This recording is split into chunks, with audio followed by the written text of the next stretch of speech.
Hello guys, welcome to our channel. और इस video में आप सीखने वाले हैं जंतु ऊतक यानी एनिमल टिश्यू से रिलेटेड कुछ मोस्ट आईएमपी क्वेश्चन आंसर्स जो कि पिछले एग्जाम्स में पूछे गए हैं और आने वाले एग्जाम्स के लिए भी काफ़ी इम्पोर्टेंट है। तो आइए यहाँ पर हम सीखते हैं। पहला क्वेश्चन है, हिस्टोलॉजी शब्द का सर्वप्रथम प्रयोग किसने किया था? तो जो हिस्टोलॉजी वर्ड है ये किससे रिलेटेड है? ये टिश्यूज़ की स्टडी से रिलेटेड है, यानी कि साइंस की वह ब्रांच जिसके अंतर्गत हम टिश्यू की स्टडी करते हैं यानी ऊतकों की स्टडी करते हैं, उसे कहा जाता है हिस्टोलॉजी। ठीक है। अब ये जो वर्ड है वो सबसे पहले किसने दिया था? तो मेयर नाम के एक साइंटिस्ट ने दिया था। किस प्रकार के ऊतक शरीर की सुरक्षा कवच का कार्य करते हैं? तो एपिथेलियम ऊतक जो है वो हमारे शरीर की सुरक्षा का कार्य करते हैं, यानी एपिथेलियल जो टिश्यूज होते हैं वो हमारे शरीर को प्रोटेक्ट करने का काम करते हैं। निम्नलिखित में से कौन सा ऊतक घाव भरने में सहायक होता है? तो एपिथेलियल जो ऊतक होते हैं यानी एपिथेलियल टिश्यूज होते हैं, यही हमारे शरीर में घाव भरने का काम करते हैं, यानी हमें प्रोटेक्ट भी यही करते हैं और घाव भी यही भरते हैं। नेक्स्ट क्वेश्चन है यहाँ पर, निम्नलिखित में से कौन एक शरीर को गर्म रखने हेतु उत्तरदायी है? तो ठंड के समय में हमारे शरीर को गर्म रखने का काम कौन करेंगे? तो वसामय ऊतक यानी फैटी टिश्यूज जो रहते हैं वो हमारे शरीर को ठंड के समय में भी गर्म रखते हैं, जिससे कि हमें ज़्यादा ठंड नहीं लगती है। नेक्स्ट क्वेश्चन है यहाँ पर, सेबेसियस ग्रंथि पाई जाती है। तो ये जो सेबेसियस ग्रंथि है ये स्तनियों की त्वचा के डर्मिस में पाई जाती है, यानी कि हमारी जो स्किन होती है उसके अंदर ये सेबेसियस ग्रंथि पाई जाती है। और ये जो ग्लैंड होती है या ये जो ग्रंथि है वो ऑयल का सिक्रेशन करने का काम करती है, जिससे हमारी स्किन के ऊपर ऑयल दिखाई देता है। नेक्स्ट क्वेश्चन है, मनुष्य की त्वचा सबसे मोटी होती है कहाँ पर? तो तलवे पर होती है। लेक्राइमल ग्रंथियां स्रावित करती है। क्या स्रावित करती है ये?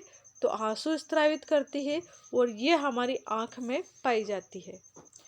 वृद्धावस्था में त्वचा में झुर्रियाँ पड़ जाती है, इसका कारण है? तो वृद्धावस्था में जो त्वचा में झुर्रियाँ पड़ जाती है उसका कारण क्या है? यहाँ पर उपचर्मी स्तर में लचीलापन कम होने के कारण ऐसा होता है। नेक्स्ट क्वेश्चन है, मनुष्य के शरीर में सबसे लंबी कोशिका होती है, यानी सबसे लंबी जो सेल है वो कौन सी है? लॉन्गेस्ट सेल हमारे शरीर की कौन सी हो जाएगी यहाँ पर? तो तंत्रिका कोशिका, यानी कि जो नर्वस सेल होती है या नर्व सेल जो होती है वही होती है हमारे शरीर की सबसे लंबी सेल या कोशिका। नेक्स्ट क्वेश्चन है, तंत्रिका ऊतक की इकाई है, यानी जो नर्वस टिश्यू होते हैं उनकी इकाई क्या है, यानी कि वो किससे मिलकर बने होते हैं? तो वो न्यूरॉन से मिलकर बने होते हैं। संवेदना का चालन शरीर के एक भाग से दूसरे भाग में किसके द्वारा होता है? जैसे हम कोई गर्म वस्तु को अगर छू लेते हैं या कहीं पर हमें कोई अगर चिमटी चुभोता है तो हमें फट से पता चल जाता है। तो उसका कारण क्या है? हमारे पूरे शरीर में जो नर्वस टिश्यू है वो फैले हुए रहते हैं। तो ये जो नर्वस टिश्यूज होते हैं हमारे शरीर में, यही हमें मैसेज ट्रांसफ़र करते हैं और जिससे हमें कोई भी वस्तु ठंडी है या गर्म है या कहीं पर पिन चुभ हुई है या चिमटी चुभ हुई है तो उसका हमें एहसास होता है। तो क्या आ जाएगा यहाँ पर? इसका आंसर तंत्रिका ऊतक। नेक्स्ट क्वेश्चन है, लिगामेंट एक रचना है जो जोड़ती है। तो लिगामेंट्स जो है हमारे शरीर में पाए जाते हैं और ये अस्थि को अस्थि से जोड़ते हैं, यानी कि ये बोन को बोन से ही जोड़ने का काम ये करते हैं। कौन करते हैं बोन को बोन से जोड़ने का काम? तो लिगामेंट्स करते हैं। ऊंट का कुबड़ किस ऊतक का बना होता है? तो जो ऊंट है वो कई महीनों तक पानी नहीं पीता है, क्योंकि इसकी जो कुबड़ होती है इसके अंदर होते हैं वसामयी ऊतक, यानी कि यहाँ पर फैटी टिश्यूज प्रेजेंट होते हैं और ये जो फैटी टिश्यूज है इन्हीं का मेटाबॉलिज्म होता है और इस प्रोसेस में वाटर सिक्रीट होता है, उसी से जो ऊंट है वो अपना काम चला लेता है। मोटापा निम्नलिखित में से किसकी अधिकता के कारण होता है? तो कोई भी एनिमल जो है वो मोटा क्यों होता है? क्योंकि उसके शरीर में क्या जमा होता जाता है?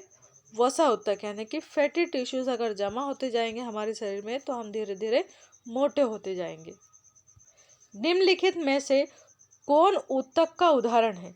तो यहाँ पर 4 ऑप्शन दिए हैं, इनमें से हमें देखना है कि कौन सा एक ऊतक है यानी कि टिश्यू है। तो जो रक्त होता है यानी कि जो ब्लड है, ये एक टाइप का टिश्यू है और इसे कनेक्टिव टिश्यू कहा गया है। फ्लूइड कनेक्टिव टिश्यू कहा जाता है ब्लड को। नेक्स्ट क्वेश्चन है, बायोप्सी का संबंध है। तो जो बायोप्सी है इसका संबंध किससे है? तो इसका संबंध है परीक्षण के लिए ऊतकों को शरीर से अलग करने से। यानी कि अगर हमारे शरीर के किसी भी टिश्यूज़ की टेस्ट लगानी है तो उसके लिए क्या करते हैं? बायोप्सी करते हैं, यानी कि कुछ टिश्यूज़ को निकाल लिया जाता है और उनकी टेस्ट लगा के किसी भी बीमारी को यहाँ पर चेक किया जाता है। नेक्स्ट क्वेश्चन है, मास्ट कोशिका पाई जाती है। तो जो मास्ट सेल्स होती है ये हमारे शरीर में कहाँ पर पाई जाती है? ये पूछा है यहाँ पर। तो करेक्ट आंसर हो जाएगा यहाँ पर संयोजी ऊतक में, जो कनेक्टिव टिश्यूज होते हैं उसमें पाई जाती है मास्ट सेल्स। नेक्स्ट है, हेवर्सियन तंत्र पाया जाता है, यानी हेवर्सियन जो सिस्टम होता है वो किस में पाया जाता है? तो ये स्तनियों की अस्थियों में पाया जाता है, यानी कि जो मैमल्स होते हैं उनकी जो हड्डियां होती है उनके अंदर ये पाया जाता है हेवर्सियन सिस्टम। नेक्स्ट है यहाँ पर, फेफड़ों को ढकने वाला आवरण कहलाता है। तो जो हमारे लंग्स होते हैं उनको चारों ओर से कवर करने का काम कौन करता है? तो प्लूरा करता है। कौन करता है? प्लूरा। नेक्स्ट क्वेश्चन यहाँ पर, दांत मुख्य रूप से बने होते हैं।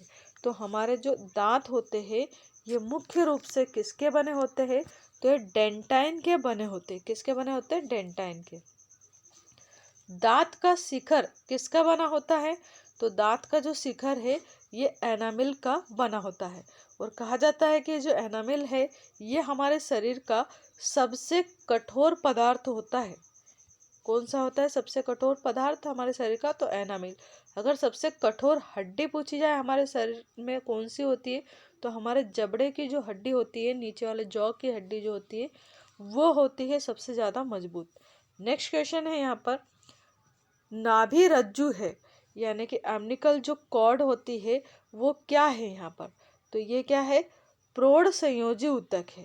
एक प्रौढ़ संयोजी ऊतक होता है यहाँ पर एम्बिलिकल कॉर्ड। इंग्लिश में नाभि जो रज्जु है इसे कहा जाता है एम्बिलिकल कॉर्ड और ये बच्चों में पाई जाती है।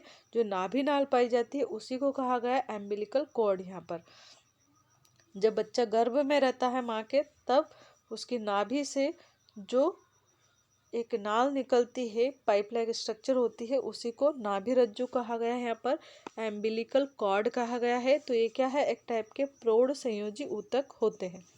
नेक्स्ट क्वेश्चन है यहाँ पर, किसी जीवित देह के भीतर कोशिका या ऊतक की मृत्यु को कहते हैं। यानी कि किसी भी जीवित शरीर के अंदर अगर कोशिकाएं यानी सेल्स अगर डेड हो जाती है या टिश्यूज डेड हो जाते हैं तो इस प्रोसेस को क्या कहा जाता है? ये यहाँ पर पूछा है। तो न्यूट्रोफिलिया कहा जाता है। क्या कहा जाता है उसे? न्यूट्रोफिलिया। नेक्स्ट क्वेश्चन है, किस ऊतक के नख, खूर और सींग बने होते हैं? तो हमारे जो नाखून है या फिर किसी एनिमल के खूर है या जो सींग है या फिर बाल है हमारे, वो किसके बने होते हैं? तो कौन सा ऊतक पाया जाता है इनमें? केराटिन नाम का यहाँ पर ऊतक पाया जाता है, यानी कि केराटिन टिश्यू यहाँ पर पाया जाता है। नेक्स्ट क्वेश्चन है यहाँ पर, आरएच कारक ने अपना यह नाम किस जानवर से लिया? जो आरएच फैक्टर हम ब्लड ग्रुप में यूज़ करते हैं, तो ये आरएच फैक्टर जो है वो कहाँ से आया है? तो एक रीसस नाम के बंदर से आया है। यानी कि रीसस नाम का एक मंकी था, वो रीसस का ही आरएच यहाँ पर यूज़ किया जाता है। नेक्स्ट क्वेश्चन है, जन्म के बाद मानव के किस ऊतक में कोई कोशिका विभाजन नहीं होता है? तो जन्म के बाद मानव का ऐसा कौन सा ऊतक है जिसमें कि कोई भी कोशिका विभाजन नहीं होता है? तो करेक्ट आंसर क्या हो जाएगा यहाँ पर?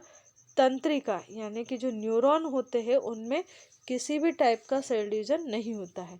नेक्स्ट क्वेश्चन है यहाँ पर, प्लाज्मा में जल का प्रतिशत होता है। तो ब्लड के अंदर जो प्लाज्मा पाया जाता है उसके अंदर भी वाटर का परसेंटेज यहाँ पर पूछा है। तो प्लाज्मा में अगर देखा जाए तो 90% तक वाटर होता है। रक्त होता है यानी कि जो हमारा ब्लड है वो क्या है यहाँ पर, तो ब्लड जो है वो क्या है, एक संयोजी ऊतक है, यानी कि एक प्रकार का कनेक्टिव टिश्यू होता है। तो अभी तक के जो 28 क्वेश्चंस हमने देखे ये एनिमल टिश्यू से रिलेटेड थे। अब आगे ये जो क्वेश्चन देख रहे हैं हम, ये आनुवांशिकी यानी कि जेनेटिक्स से रिलेटेड है।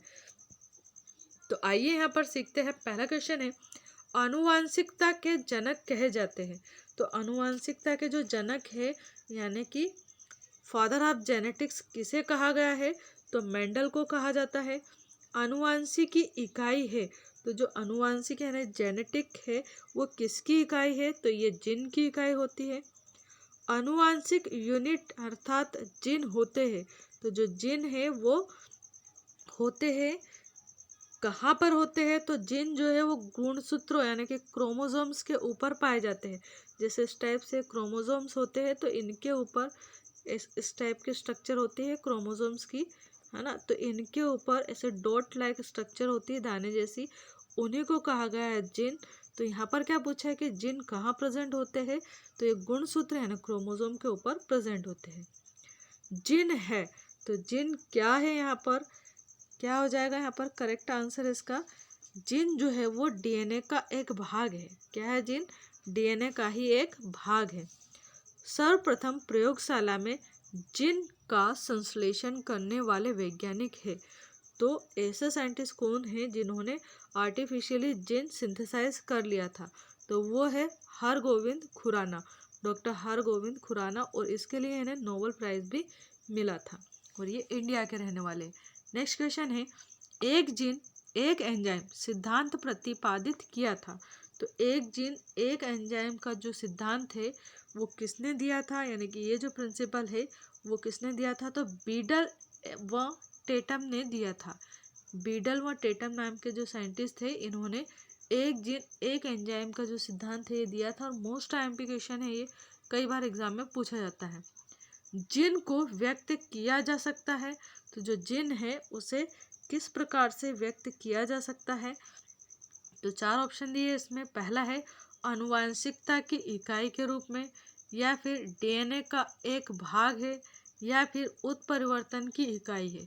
तो करेक्ट आंसर हो जाएगा यहाँ पर उपयुक्त सभी। ये जो सारे के सारे ऑप्शन हैं ये सारे यहाँ पर सही हो जाएंगे।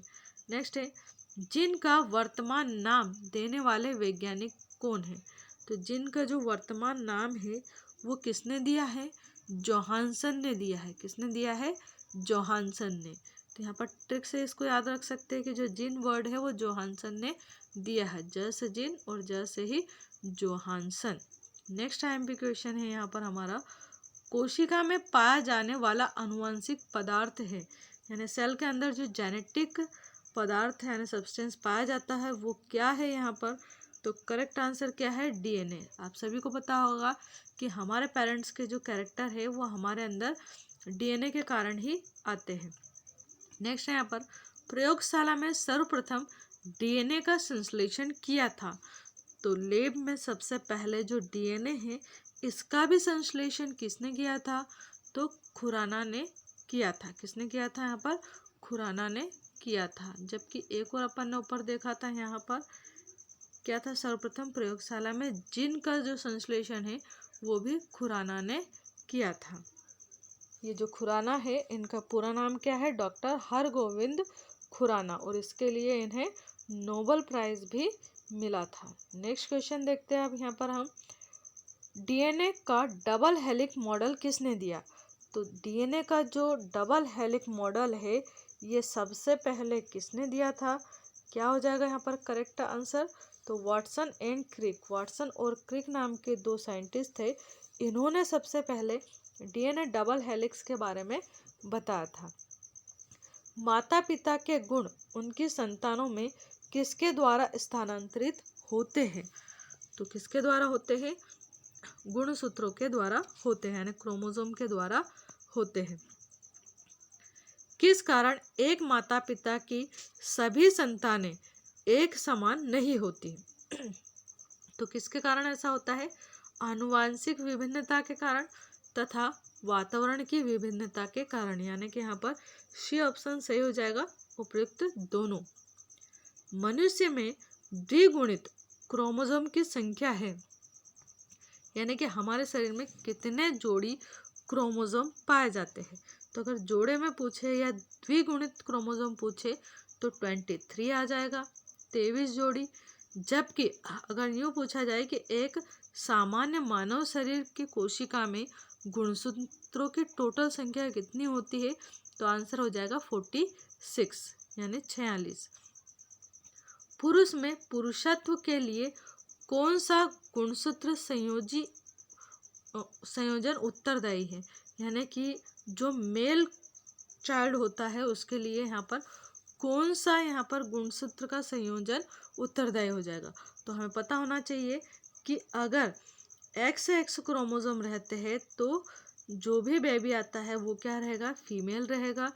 अगर XY क्रोमोसोम होता है बच्चे का किसी का, तो वो क्या होगा? मेल रहेगा। वो जो चाइल्ड है वो क्या रहेगा? मेल रहेगा यहाँ पर। अब ये XX या XY जो होते हैं, इनमें से एक जो X है वो मदर का होता है, एक X फादर का होता है। यानी कि जो गर्ल चाइल्ड होता है उसके अंदर XX क्रोमोसोम होते हैं, और जो बॉय रहता है उसके अंदर एक X जो है वो माँ का आ जाएगा, और जो Y क्रोमोसोम है वो पिता का आ जाएगा यहाँ पर। तो क्या हो जाएगा? XY कॉम्बिनेशन अगर बनता है तो आने वाला बच्चा जो है वो बॉय होता है। नेक्स्ट क्वेश्चन है यहाँ पर, मनुष्य में कौन से क्रोमोसोम के मिलने से बालक का जन्म होता है? देखिए वापस से पूछ लिया कि बालक का जन्म कब होगा। तो ये जो क्वेश्चन है ये मेरे पेपर में आया भी था अभी वर्ग 3 की जो एग्ज़ाम थी उसमें। तो क्या हो जाएगा यहाँ पर करेक्ट आंसर? करेक्ट आंसर है इसमें कि यहाँ पर जो पुरुष का Y है और स्त्री का जो X क्रोमोसोम है, ये दोनों यहाँ पर मिलेंगे, यानी कि सी ऑप्शन यहाँ पर सही है। हमेशा जो है पुरुष के अंदर ही Y क्रोमोसोम होता है। अगर देखा जाए तो पुरुष के अंदर एक X होता है और एक Y होता है। जो महिला होती है उसके अंदर, यानी कि फीमेल के अंदर दोनों ही XX क्रोमोसोम्स होते हैं। तो हमेशा ऐसा कहा जाता है कि मेल चाइल्ड के लिए, यानी कि अगर किसी के यहाँ लड़के का जन्म होता है या लड़की का जन्म होता है तो उसके लिए जो मेल है वो रिस्पॉन्सिबल होता है हमेशा। कभी भी जो फीमेल है वो रिस्पॉन्सिबल नहीं होती, क्योंकि उसके अंदर तो दोनों जो क्रोमोसोम होते हैं, सेक्स क्रोमोसोम या फिर यहाँ पर जो लिंग निर्धारण करने वाले जो क्रोमोसोम होते हैं वो XX ही होते हैं, सेम होते हैं। जबकि जो मेल होता है उसमें एक X होता है और एक Y होता है। अगर Y X के साथ आता है तो XY कॉम्बिनेशन बनता है, यानी कि जो भी यहाँ पर जन्म लेगा वो बॉय होगा, जो भी बच्चा आएगा वो बॉय हो जाएगा। नेक्स्ट क्वेश्चन है यहाँ पर, निम्नलिखित में से कौन एक लिंग संलग्न रोग है? तो लिंग संलग्न इसमें से कौन सा रोग है? यानी कि ऐसा रोग जो कि माता पिता से उनके बच्चों में आता है उसे हम लिंग संलग्न रोग या फिर जेनेटिक डिसीज भी उसे कहा जाता है। तो वो हो जाएगा यहाँ पर वर्णांधता। क्या हो जाएगा? वर्णांधता। और जो वर्णांध व्यक्ति होता है वो उसके अंदर क्या कैरेक्टर्स होते हैं ऐसे? तो जो भी वर्णांध व्यक्ति होता है वो लाल और हरे कलर में डिफरेंस नहीं कर पाता है। तो अगर उसको ट्रैफिक सिग्नल पार करना हो तो उसको जो लाल रंग है वो भी हरा दिखाई देता है दूर से, इस वजह से उसको प्रॉब्लम आती है फिर आगे लाइफ में। नेक्स्ट क्वेश्चन देखते हैं हम यहाँ पर क्या दे रखा है, लाल हरी वर्णांधता होने का कारण है। तो लाल और हरी यानी कि वर्णांधता जो है वो लाल और हरे कलर में डिफरेंस नहीं कर पाने के कारण ही होती है। तो यहाँ पर क्या पूछा है कि लाल और जो हरी वर्णांधता है वो होने का कारण यहाँ पर क्या है? तो क्या हो जाएगा? X गुणसूत्र की वंशागति जो X क्रोमोसोम है इसके ऊपर पाया जाता है वर्णांधता का जीन। इसलिए ये X क्रोमोसोम अगर आगे की संस्थिति में ट्रांसफ़र होता है तो आने वाले बच्चे को जो है वो यहाँ पर वर्णांधता रोग होने के चांसेस रहते हैं। हीमोफीलिया में क्या होता है हीमोफीलिया में, जो हीमोफीलिया डिसीज़ होती है इसमें क्या होता है, क्या कैरेक्टर है इसका। तो अगर कोई व्यक्ति हीमोफीलिया का शिकार है, यानी कि उसको हीमोफीलिया जेनेटिक डिसीज़ है, तो अगर उसको छोटी सी भी चोट लग जाएगी ना, तो उसके शरीर से ब्लड निकलता ही रहेगा, रक्त निकलता ही रहेगा, खून का थक्का ही नहीं जमेगा। और छोटी सी इंजरी भी उसके लिए काफ़ी घातक सिद्ध हो सकती है, उसकी जान भी उसमें जा सकती है। तो यहाँ पर क्या बताया गया है कि रक्त का थक्का नहीं बनता है जिसमें हीमोफीलिया डिसीज़ होती है। आईएमपी क्वेश्चन है ये। नेक्स्ट क्वेश्चन यहाँ पर, मनुष्य में लाल हरी वर्णांधता को जाना जाता है। तो जो लाल हरी वर्णांधता है इसे किस रूप में यहाँ पर जाना जाता है। फर्स्ट है यहाँ पर ऑप्शन प्रोटोनोपिया के रूप में, और दूसरा है यहाँ पर ड्यूटेरानोपिया के रूप में। तो यहाँ पर दोनों ही ऑप्शन जो है वो सही है। इसे प्रोटोनोपिया या फिर ड्यूटेरानोपिया के रूप में जाना जाता है। दोनों ही यहाँ पर ऑप्शन क्या हो जाएंगे, करेक्ट हो जाएंगे। नेक्स्ट क्वेश्चन है यहाँ पर, एक वर्णांध पुरुष का विवाह दूसरे वर्णांध पुरुष के सामान्य पुत्री से हुआ तो संतान में क्या हुआ। यानी कि कोई वर्णांध यहाँ पर पुरुष है और इसकी जो शादी है वो ऐसी लड़की से की जा रही है जिसके पिता जो है वो क्या है, वर्णांध थे, यानी कि उनको भी कलर ब्लाइंडनेस वाली डिसीज थी। तो ऐसी कंडीशन में क्या होगा इनके यहाँ, तो करेक्ट आंसर हो जाएगा यहाँ पर कि आधे जो पुत्र है वो वर्णांध होंगे। यानी कि मान लो उनके घर अगर 4 लड़के हुए तो उसमें से 2 जो है वो कैसे रहेंगे, यहाँ पर वर्णांध रहेंगे। 50% यहाँ पर वर्णांध बॉय पैदा हो सकते हैं। नेक्स्ट क्वेश्चन है यहाँ पर, एक वर्णांध पुरुष तथा सामान्य महिला के संतानों में पुत्रों के वर्णांध होने की संभावना क्या है। तो यहाँ पर हो जाएगा 0। तो ये आपको जो वर्णांधता का लॉजिक है ये क्रॉस की हेल्प से अच्छे से डिटेल में पढ़ना पड़ेगा, है ना। ये 12th में है, तो आप जब इसको वहाँ से डिटेल में पढ़ लोगे तब जाके ये क्वेश्चंस आपसे इजीली हो पाएंगे। नेक्स्ट क्वेश्चन देखते हैं, शिशु का पितृत्व स्थापित करने के लिए निम्नलिखित में से एक तकनीक का प्रयोग किया जाता है।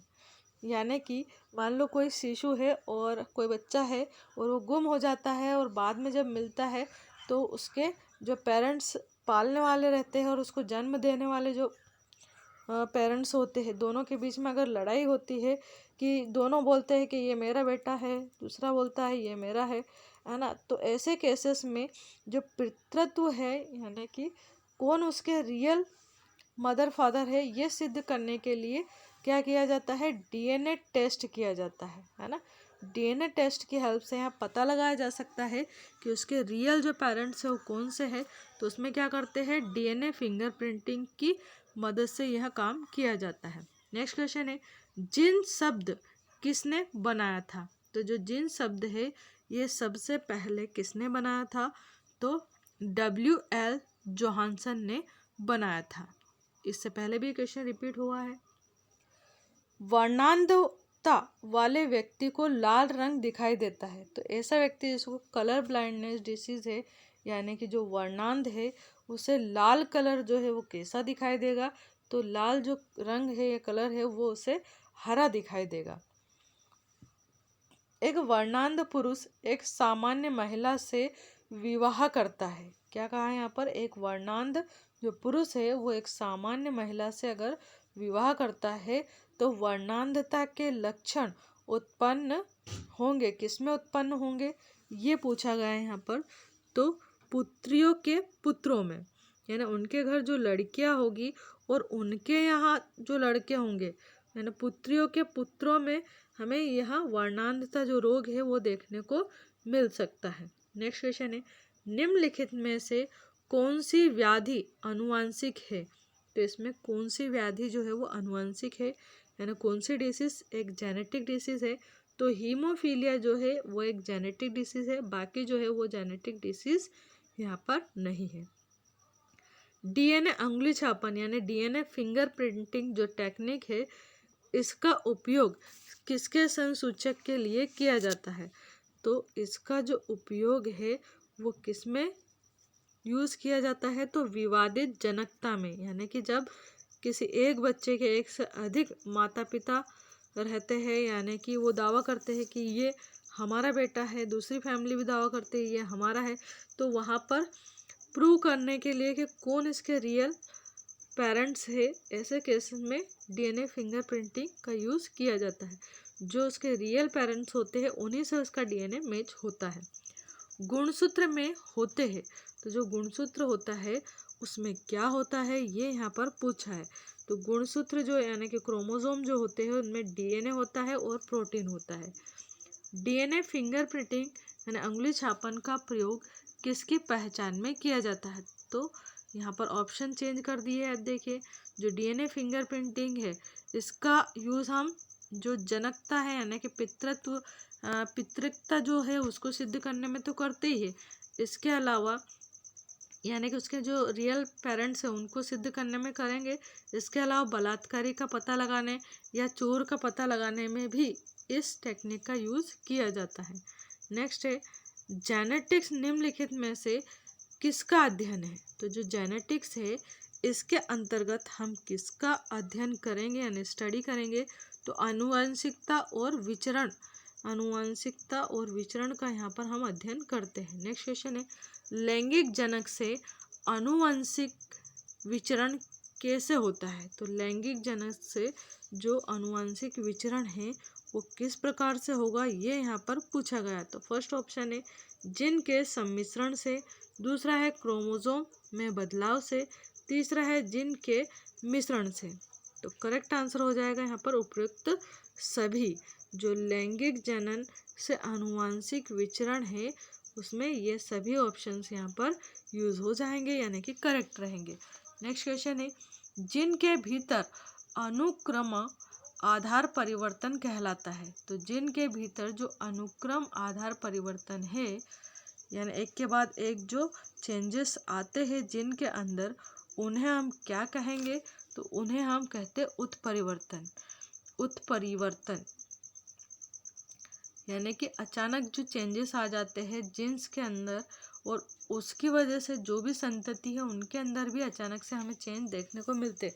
जैसे एग्जांपल के लिए जो माता पिता है उनके हाथ और पाँव में तो 5-5 उंगलियां है, जबकि उनके यहाँ जो बच्चा आया है उसके हाथ में मान लीजिए 6 उंगलियां है। तो अचानक उस बच्चे के जीन में कुछ न कुछ चेंज आया है और उस वजह से उसके हाथ में 6 उंगलियां हो गई है। तो ये क्या है? एक टाइप से म्यूटेशन यानी कि यहाँ पर उत्परिवर्तन का एग्जाम्पल है। नेक्स्ट आईएमपी क्वेश्चन यहाँ पर, टर्नर संलक्षण वाले क्रोमोसोम वाला विवरण क्या है? तो यहाँ पर क्या पूछा है कि जिसको टर्नर सिंड्रोम नाम की डिसीज होती है तो उसके अंदर जो क्रोमोसोम्स का संयोग है वो किस टाइप से रहेगा? तो यहाँ पर हो जाएगा 44A प्लस XO या X0 भी मान सकते हैं इसको आप। यानी कि यहाँ पर 44 तो ऑटोसोम्स होते हैं, जबकि ये जो XX फीमेल में क्रोमोसोम होते हैं उनमें से यहाँ पर जो एक X क्रोमोसोम है वो नहीं होता है, इसकी जगह 0 रहता है, मतलब कुछ भी नहीं है। तो ऐसी फीमेल जिसके अंदर केवल एक ही क्रोमोसोम है, नॉर्मली कितने होने चाहिए? किसी फीमेल के अंदर 2 ये यहाँ पर XX क्रोमोसोम होने चाहिए, बट 2 ना होके केवल 1 हो जाए अगर, तो उस फीमेल को यहाँ पर टर्नर सिंड्रोम नाम की डिसीज़ होती है और इसका कोई ट्रीटमेंट अवेलेबल नहीं है। ये क्या है? एक टाइप की जेनेटिक डिसीज़ होती है। तो फ्रेंड्स यहाँ पर ये था हमारे most IMP questions. I hope आपको वीडियो अच्छा लगा होगा। अगर वीडियो अच्छा लगे तो चैनल को सब्सक्राइब एंड वीडियो को लाइक करना नहीं भूलिएगा। And thank you so much for watching this channel. Thank you.